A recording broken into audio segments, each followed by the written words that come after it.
Hello and welcome to Uncut with Square Yards, a new series where we engage with multiple experts from the real estate and related sectors to discuss issues that matter in the real estate world. I am your host Shruti Kailash, and to kickstart this series, we are discussing an issue that never really goes out of trend in real estate: affordable housing. With PMAY, that is Pradhan Mantri Awas Yojana, into its fifth year of inception, today we are discussing its impact on the affordable housing segment and whether we are on the right track to achieving housing for all by 2022. To discuss this and much more, we are joined by Mr. Pradeep Agarwal, Chairman and Founder, Signature Global. Thank you so much for joining us, sir, today. Welcome to the show. To start the discussion, let's have your comments on the Pradhan Mantri Awas Yojana and its impact on the affordable housing segment. So first of all, thank you Shruti for inviting me.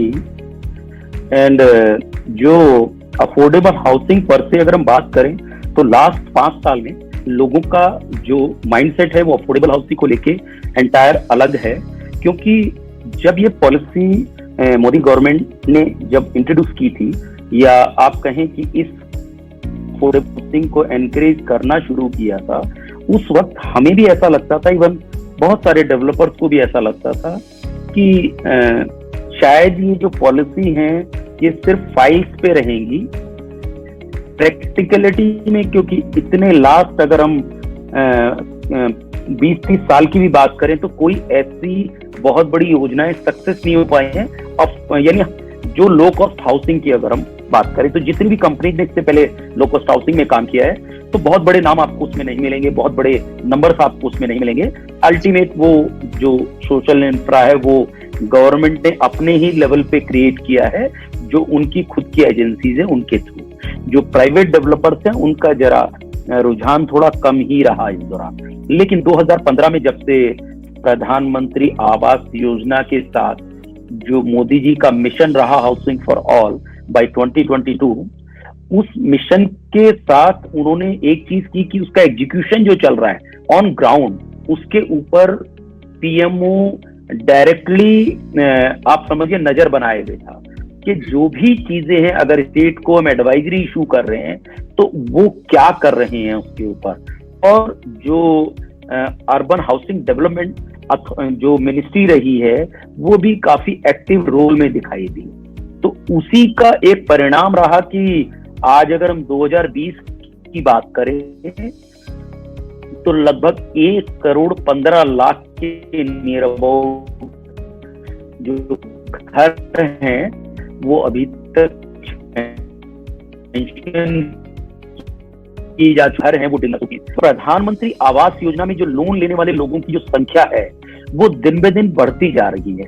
5 साल पहले अगर प्रधानमंत्री आवास योजना में loan लेने वालों की बात करें तो जो पार्टिसिपेशन था वो लेस देन यानी सिंगल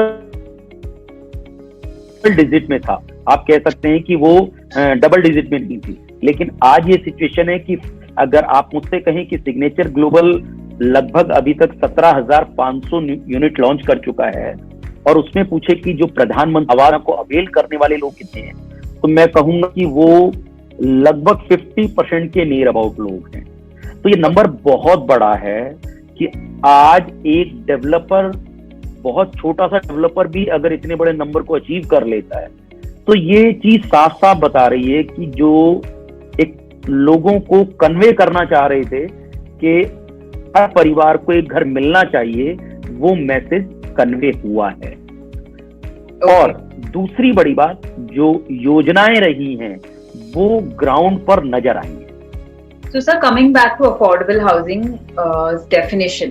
So अभी भी काफी लोग हैं, especially जो younger buyers हैं, first time buyers हैं, who do not understand the exact definition given by the RERA. And उसको लेके भी काफी चर्चा हुई है कि इसका जो कैप है 45 लाख रुपीस का, इसको बढ़ाना चाहिए मेट्रो सिटीज के लिए, या इसका साइज बढ़ाना चाहिए। तो आप उस पे can you speak a few lines on that briefly so that हमारे जो व्यूअर्स हैं they get an idea as to affordable housing होता क्या है as per the definition.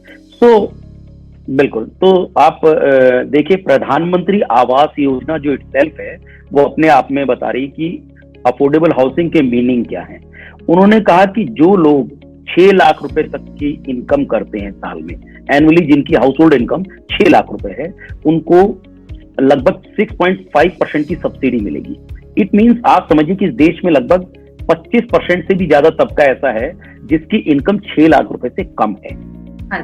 अब अगर हम बात करें इससे ज्यादा की, तो 6 लाख से जो 12 लाख की सेगमेंट है, जिनकी हाउस होल्ड इनकम 6 लाख से 12 लाख है, वो जो परसेंटेज है वो लगभग 15 से 20% के नियर अबाउट वो पॉपुलेशन बैठती है।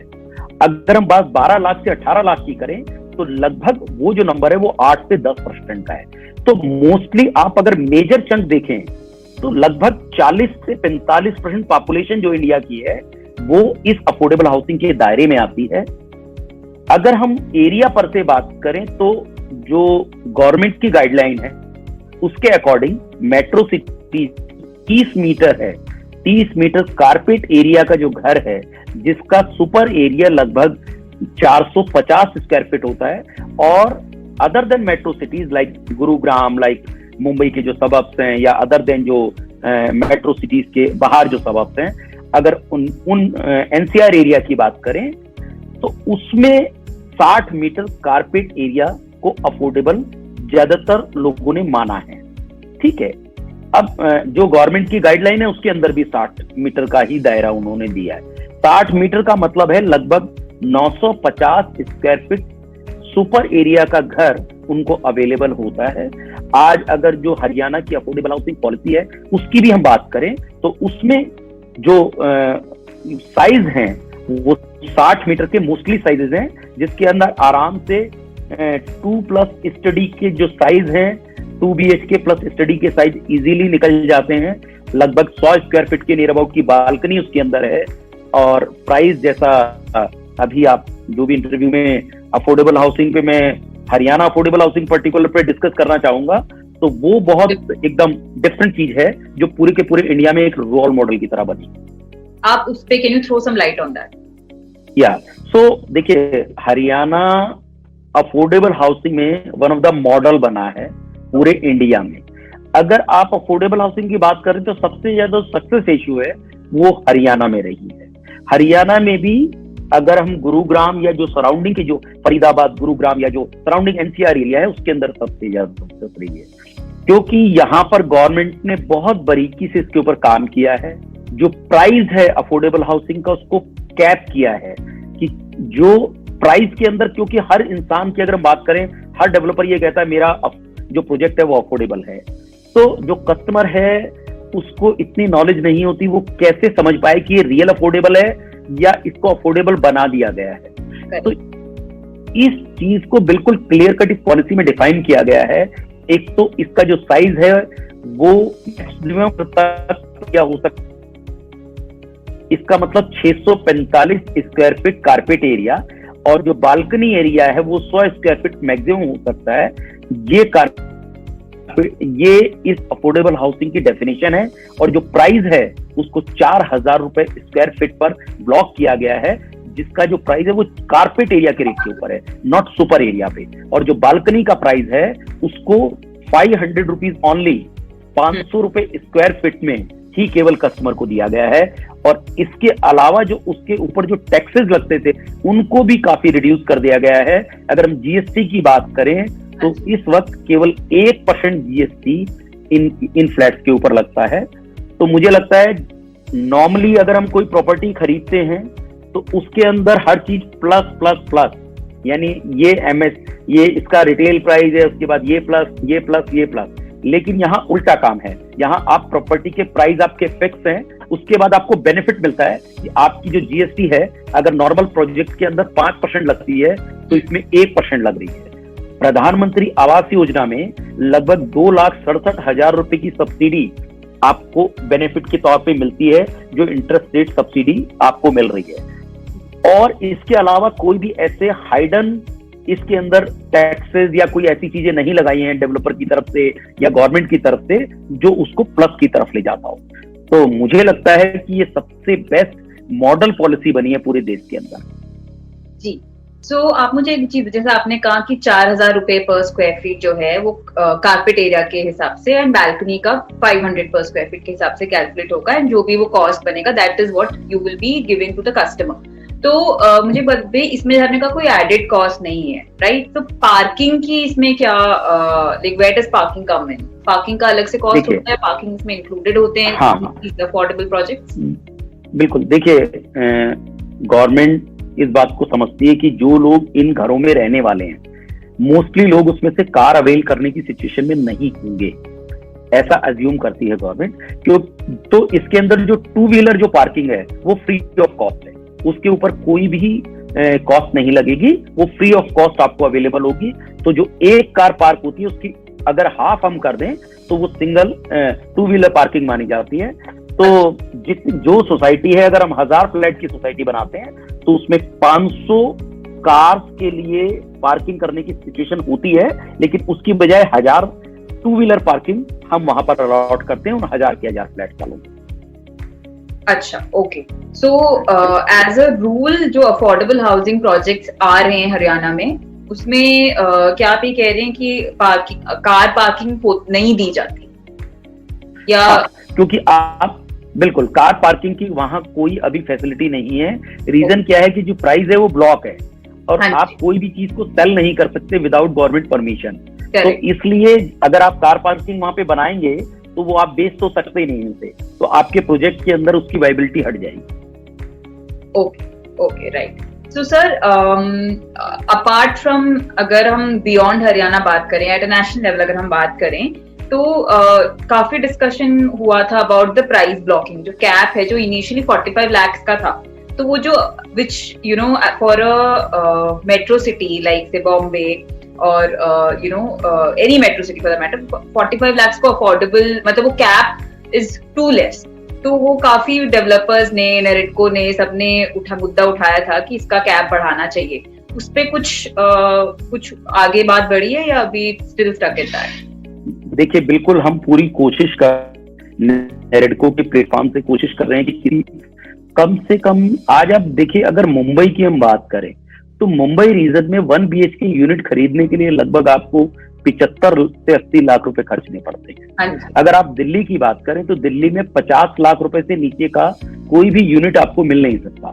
तो हम लोगों का ये प्रयास है कि किसी तरीके से जो कैपिंग है इसकी 45 लाख की, इसको बढ़ा के कम से कम 75 लाख रुपए पे किया जाए, जिससे जितनी मेट्रो सिटीज हैं वो इसमें कवर हो। Right, okay. Sir, coming back to CLSS, आपने ऑलरेडी मुझे थोड़ा सा ब्रीफ में बताया कि जो इनकम कैटेगरीज हैं, इसमें can you throw a little more light upon the scheme as a whole कि यू नो कौन कौन एलिजिबल हैं? एंड अभी as of now I think उसमें एक्सटेंशन मिला है, मार्च 2021 तक एक्सटेंड हो गया है CLSS, right? So can you throw some light upon as to how Pradhan Mantri Awas Yojana and CLSS together will impact the affordable housing sector? देखिए, आज अफोर्डेबल हाउसिंग के अंदर इतना बड़ा चार्म क्रिएट करने में प्रधानमंत्री आवास योजना का सबसे बड़ा रोल है। रीजन क्या है? जो क्रेडिट लिंक सब्सिडी स्कीम है, आज एक मैं बड़ा सिंपल सा मेथड आपको बताता हूं। इसके अंदर आज कोई भी 2 BHK यूनिट आप गुरुग्राम या ऐसे किसी एरिया में या दिल्ली NCR में लेने जाएं तो उसका जो किराया है वो लगभग 12 से 15 हजार रुपए के बीच में है, जो एवरेज है रेंट जो है। अब अगर हम बात करें EMI की आफ्टर सब्सिडी, तो जो 2 BHK यूनिट आज हम जो गुरुग्राम में दे रहे हैं वो लगभग 22 से 23 लाख रुपए में लोगों को प्रोवाइड करा रहे हैं। उस पर 90% तक होम लोन अवेलेबल होता है। प्रधानमंत्री आवास योजना का बेनिफिट भी उसके अंदर आता है। तो जो उसकी EMI बनती है वो लगभग 13 से 15 हजार रुपए के बीच में बनती है। तो ऐसे में वो लोग जो अपने घरों में, यानी अपना घर नहीं ले पा रहे, रेंट पर रहते हैं, ऐसे लोगों के लिए एक बहुत बड़ी अपॉर्चुनिटी है कि वो इस योजना का फायदा उठाएं और अपना घर बुक करा के उस जब पोजीशन मिलने का जो टाइम है 2 से 3 साल का या 4 साल का, उस टाइम को जरूर उसे पेन फील रहेगा, लेकिन उसके बाद जिंदगी भर की आजादी उनके लिए हो जाएगी, क्योंकि उनका अपना घर हो जाएगा। क्योंकि आज जैसे आपने जो भी अफोर्डेबल हाउसिंग का चैप्टर आज दिया है, हमने जो ये कोरोना के जो 4 महीने लॉकडाउन के निकले हैं, इसमें हम लोगों की जो रिसर्च रही है, ऐसे हमने लोगों से बात की है कि उन्होंने क्या इस कोरोना के टाइम में क्या फील किया है और कैसा उनको अब बिफोर कोरोना और आफ्टर कोरोना में क्या गैप नजर आया है। तो उनकी सबसे पहली एक चीज हमें सबसे बढ़िया समझ में आई, वो कहते हैं सर घर छोटा हो या बड़ा, एक घर हमारा जरूर होना चाहिए। ये चीज अल्टीमेट अफोर्डेबल हाउसिंग को सपोर्ट कर रही है कि ऐसे बहुत सारे लोग जो आज जिनके पास कोई पैसा है भी, तो वो अपनी इन्वेस्टमेंट कर देते हैं हायर रेट के ऊपर। उनको और जो अदर देन म्यूचुअल फंड्स हैं या अदर देन स्कीम है, उसमें 8 से 10% का रिटर्न मिल जाता है। लेकिन अगर हम हाउसिंग यील्ड की बात करें तो रेंटल यील्ड लगभग 1 से 2% चलती है। तो ऐसे में वो किराए के घर में रहते हैं और अपनी इन्वेस्टमेंट को अदर देन इन्वेस्टमेंट में लगा के रखते हैं। तो लेकिन ये बात कोरोना के बाद उनके दिमाग में 100% बैठ गई है कि अगर वो किराए के मकान में है तो वो सुरक्षित नहीं है, क्योंकि अपना घर अपना ही होता है, चाहे छोटा हो या बड़ा। तो ये चीज का हम आफ्टर कोरोना देख पा रहे हैं। अभी भी रिसेंटली हमने लास्ट 2 वीक पहले एक प्रोजेक्ट लॉन्च किया, और आप इमेजिन नहीं करेंगे कि केवल 10 दिन के अंदर लगभग 80% हम उस प्रोजेक्ट को सोल्ड आउट कर चुके हैं विद इन 10 डेज। जबकि कोरोना के अंदर लोगों को ये था कि सेल्स स्लो हो जाएंगी, लोग नहीं आएंगे, लेकिन लोग अब कह रहे हैं हमें सच्चाई समझ में आ गई, हमें एक घर जरूर लेना है लाइफ में, और कुछ हो या ना हो एक घर जरूर होना चाहिए। सो मेरा कंसर्न था कि कोरोना के बाद लोगों के दिमाग में एक चीज बिल्कुल फिट हुई है कि हमें अपना एक घर लेना है, और वही रिजल्ट शायद हमें यहाँ पे नजर आया है जो अभी हम लास्ट 10-15 दिन से देख रहे हैं। क्योंकि अभी तक तो कहीं ना कहीं लोग निकलने से घर से डर रहे थे, लेकिन अभी जितना भी लोग एक्सपोज हुए हैं तो ज्यादातर कस्टमर जो है आज विजिट भी कर रहे हैं साइट पे जाके, इवन जो डिजिटल प्लेटफॉर्म है उसके थ्रू वो कहीं ना कहीं क्वेरीज भी कर रहे हैं और अपना घर बुक भी कर रहा है। राइट, तो कमिंग टू क्वेरीज, जैसे आपने कहा कि लास्ट 10 डेज में आपको इतना ज्यादा मिला है, तो how is the process like? Is it maximum happening through online या अभी भी लोग आ रहे हैं? हाँ, बिल्कुल बिल्कुल, ये इट्स ए गुड पॉइंट। आज आप देखिए कि कोरोना ने इस चीज को भी बदला है, क्योंकि हम डिजिटल इंडिया की बात तो करते थे, लेकिन डिजिटल इंडिया का फायदा किस लेवल पे, कहाँ पे, कैसे है, इसका सही मीनिंग कोरोना जो टाइम रहा इस लॉकडाउन में ये समझ आया। इसका बहुत सिंपल सा, आज ज्यादातर लोग क्वेरी ऑनलाइन चाहते हैं, ऑनलाइन वर्चुअल टूर चाहते हैं कि जो उनका प्रोजेक्ट है वो कैसा दिखता है, उस प्रोजेक्ट के अंदर जो मेरा फ्लैट है उसका सैंपल फ्लैट जो है वो कैसा दिखता है, उसका जो जाने वाले जो रोड्स हैं वो कहाँ से मेरे को उसमें किस किस रोड से मुझे उसमें एंट्री होने वाली है। तो ज्यादातर जो क्वेरीज हैं, आप ये कह सकते हैं कि मोस्टली जो नंबर है वो ऑनलाइन का ज्यादा है। फिजिकल जो है, जब वो मन बना लेता है कि मुझे लेना है तो साइट विजिट जो है वो जरूर करना चाहता है, लेकिन फिर भी मोस्टली लोग घर जो है वो किसी ना किसी तरीके से, चाहे ऑनलाइन के मॉडल के थ्रू जाएं, चाहे वो विजिट के थ्रू जाएं, अल्टीमेट वो अपना घर लेना चाहते हैं। राइट, सर मुझे बताइए, signature global as a brand, how are you guys planning to contribute more towards the housing for all mission?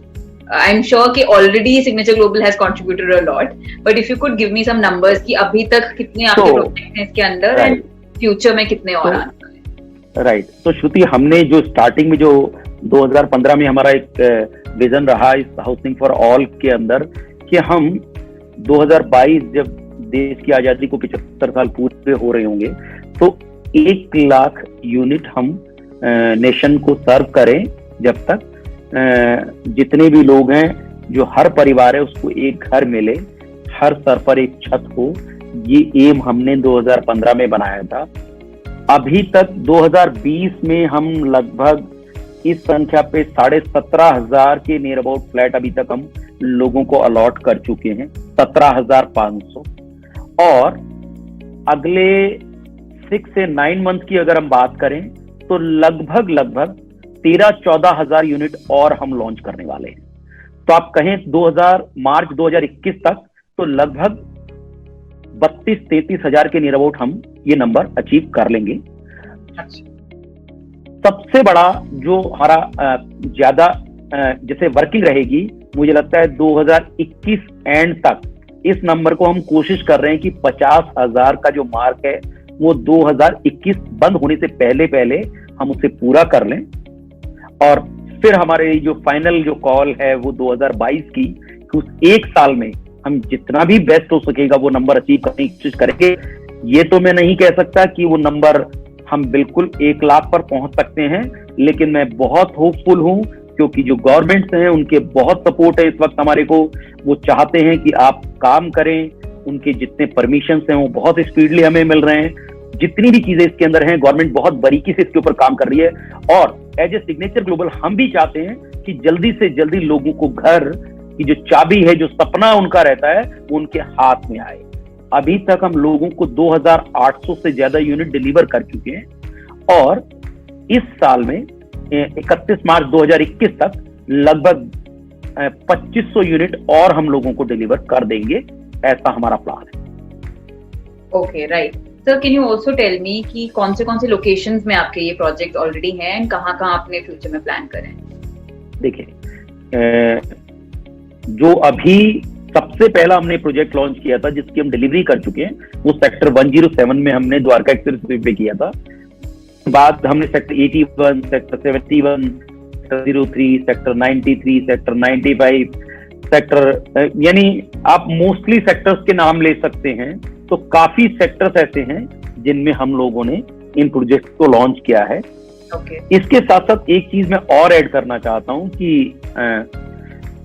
जैसे मैंने आपको बताया कि गवर्नमेंट काफी कंसर्न है कि लोगों को घर मिले किसी भी तरह से, क्योंकि काफी लोग ऐसे हैं जिनको घरों की नीड तो है लेकिन उनके प्राइस राइट नहीं होते हैं या फिर इतने कॉस्टली होते हैं, उनके बजट से बाहर रहते हैं वो, या तो वो 70 लाख, 1 करोड़, 2 करोड़ आप कह सकते हैं, जो प्राइजेस हैं वो काफी ऊपर रहते हैं। सो अभी लास्ट अगर 1 साल की बात करें तो जो गवर्नमेंट है, दीनदयाल जन आवास योजना नाम की एक पॉलिसी और गवर्नमेंट ने इंट्रोड्यूस की है।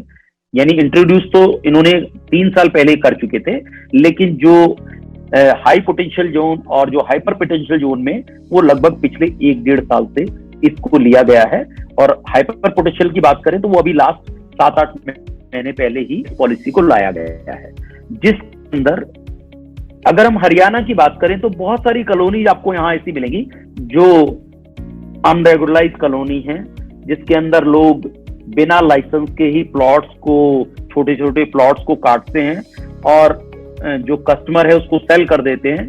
वहां पे किसी प्रकार की ना कोई सुविधा होती है, ना ही वो गवर्नमेंट से अप्रूव्ड होता है। तो कल को जब उसको वो कस्टमर उसमें पैसा लगा चुका होता है, तब उसको बाद में पता चलता है कि ये अप्रूव्ड नहीं था और फिर उसको बड़ा मुश्किल होता है।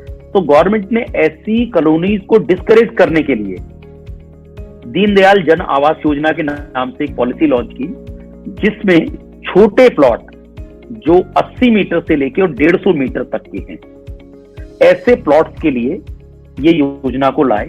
तो ऐसे लोग जो आप अपना खुद का घर इंडिपेंडेंट बनाना चाहते हैं तो वो ऐसे प्लॉट्स को ले सकते हैं, या जो इनके अंदर फ्लोर्स बनते हैं। मान लिया एक जो प्लॉट है उसके अंदर 4 फ्लोर बनते हैं, तो जो फ्लोर है, मानी बहुत सारे लोग हैं जो हाइट पे नहीं रहना चाहते, यानी सीनियर सिटीजन है वो थोड़ा हाइट से फियर रहता है, तो वो कोशिश करते हैं कि हमें कम यानी ऊंचाई के घर मिले। तो ऐसे लोगों के लिए ये जो सेगमेंट है, इस सेगमेंट को हम लेकर आए हैं, जो थोड़ा सा लग्जरी भी है, यानी अफोर्डेबल लग्जरी से आप कह सकते हैं, जिसकी प्राइस रेंज वही 45 लाख रुपए के नियर अबाउट बैठती है। थोड़ा सा साइज अगर थोड़ा बड़ा है तो 50 लाख और थोड़ा छोटा है तो 35 से 40 लाख, इस रेंज के अंदर हम लोगों को फ्लोर बनाकर प्रोवाइड करा रहे हैं। और अगर आप बात करें क्वालिटी की और डिजाइनिंग की, तो डिजाइनिंग में जो हफीज कॉन्ट्रैक्टर हैं उन्होंने इन प्रोजेक्ट्स को डिजाइन किया है, तो आप कह सकते हैं one of the best designing वहां पे दी है उन्होंने। दूसरा, जो क्वालिटी की बात करें तो हम जैसा अफोर्डेबल में अगर प्रोजेक्ट आपने या जो भी हमारे व्यूअर्स हैं उन्होंने अगर विजिट किए हैं, तो one of the best quality जो है हम वहां लोगों को डिलीवर करने की कोशिश कर रहे हैं। और ये पूरे के पूरे आने वाले टाइम में एकदम यानी आपको आने वाला टाइम बदला हुआ होगा, क्योंकि ये अफोर्डेबल हाउसिंग पूरे गुरुग्राम में इतना बड़ा रोल मॉडल बनने वाली है कि पूरे इंडिया से लोग विजिट किया करेंगे कि यहाँ पे छोटे प्लॉट्स के लिए जगह है, छोटे फ्लैट्स के लिए जगह है, जो गवर्नमेंट इतनी कंसर्न है तो उन्हें विजिट करना चाहिए। Sir, so as a closing remark, मैं चाहती हूँ कि आप जो हमारी यंगर जनरेशन है, जो मिलेनियल्स हैं, उनको हमेशा ये डाउट रहता था या ये डिबेट रहता था between buying and renting, right? So अब जैसे आपने पहले भी बताया, कोविड की वजह से वो माइंडसेट थोड़ा चेंज हो रहा है। So can you just enlist some points as to why this is the perfect time to invest in real estate and especially affordable housing segment? If you could just list down the points. You are right. So देखिए, कोई भी investment जब होती है तो किसी ना किसी गेन के लिए की जाती है। आप किसी भी एसेट क्लास में जाएंगे तो आप गेन देखेंगे कि किसमें कितना गेन आपको हो सकता है। अगर प्रधानमंत्री आवास योजना की बात करें तो जो गवर्नमेंट है उसने केवल ये कोशिश की है कि किसी भी तरीके से कस्टमर को या जो होम बायर है उनको घर दिया जाए, तो वो ज्यादा से ज्यादा सब्सिडी देने की कोशिश कर रहे हैं। जो प्राइस है, अगर 2014 ये 2013 की पॉलिसी है, अफोर्डेबल हाउसिंग पॉलिसी हरियाणा की, जिसमें 4,000 रुपए का प्राइस 2013 में ब्लॉक किया गया था। आज 2020 में 7 साल के बाद भी जो प्राइस है वो 4,000 रुपए पे ब्लॉक है, तो मुझे लगता है ये ऑलरेडी इंसेंटिवाइज है। तो आज भी जो लोग इन घरों में इन्वेस्ट करेंगे, आप ये मान के चलिएगा कि मेरी 100% उनको सजेशन रहेगा कि इससे बढ़िया इन्वेस्टमेंट कहीं पे भी उन्हें नहीं मिल सकती। इवन किसी भी एसेट क्लास में वो जाएं, सबसे ज्यादा बेहतर रिटर्न अगर कहीं नजर आएगा तो इन्हीं घरों में नजर आएगा। इसका रीजन क्या है? इसकी प्राइस पिछले 7 साल से बढ़े नहीं है, और दूसरा जो सब्सिडी है, तो सब्सिडी में 2,67,000 रुपए का फायदा आपको मिल रहा है। और तीसरा जो लोकेशंस हैं वो गुरुग्राम के मेन एरियाज में हैं। ये कोई लोकेशंस ऐसी नहीं जो बहुत फार हों कि गुरुग्राम से 20 किलोमीटर आगे हैं, 30 किलोमीटर आगे हैं। ये बिल्कुल जो आप जितने बड़े बड़े डेवलपर्स हैं उन डेवलपर्स के सेम विसिनिटी में हैं। आज कितने भी बड़े नाम आप ले लें, जो भी गुरुग्राम के बड़े नाम हैं, यानी हमारा हर फ्लैट, हर प्रोजेक्ट आपको उन्हीं विसिनिटी में मिलेगा। तो मुझे लगता है इससे बढ़िया अपॉर्चुनिटी जो यंगस्टर है उनके लिए नहीं हो सकती। और दूसरी बड़ी बात, एक बहुत चौंकाने वाली चीज आप रिसर्च में आपके पास हो सकती है, मुझे आपके पास हो वो चीज, अगर होम लोन बायर्स की बात करें तो अगर 2001-2 के अंदर जो होम लोन बायर्स जो लेने वाले जो लोग थे, उनकी जो एवरेज एज थी वो 41 ईयर से 45 ईयर थी। रिसेंटली जो, जैसे मैंने आपको बताया कि इस वक्त जो होम लोन लेने वालों की जो एवरेज एज है वो लगभग 27 साल से 31 साल के बीच में है, 27 ईयर से कर रही है।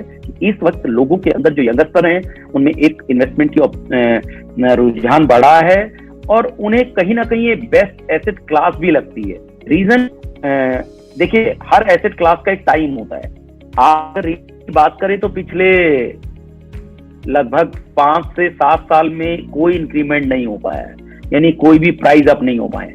तो कोई भी इन्वेस्टमेंट, चाहे स्टॉक मार्केट हो, चाहे कमोडिटी मार्केट हो, गोल्ड हो, सिल्वर हो या रियल एस्टेट, अगर एक पर्टिकुलर टाइम पैच के ऊपर काफी दिन तक नहीं इंक्रीज होती है तो अचानक उसके अंदर कहीं ना कहीं इंक्रीमेंट आता है। तो मुझे लगता है कि 2020 शायद इसका टर्न अराउंड है। इस वक्त जो लोग भी इसके अंदर इन्वेस्ट करेंगे वो मुझे लगता है काफी गेन करने वाले। Right. Thank you so much for the insightful comments and for sparing some time for us. Thank you so much again, and I hope we will continue to collaborate in the future as well. Yeah, thank you. Thanks a lot, Shruti. Thank you.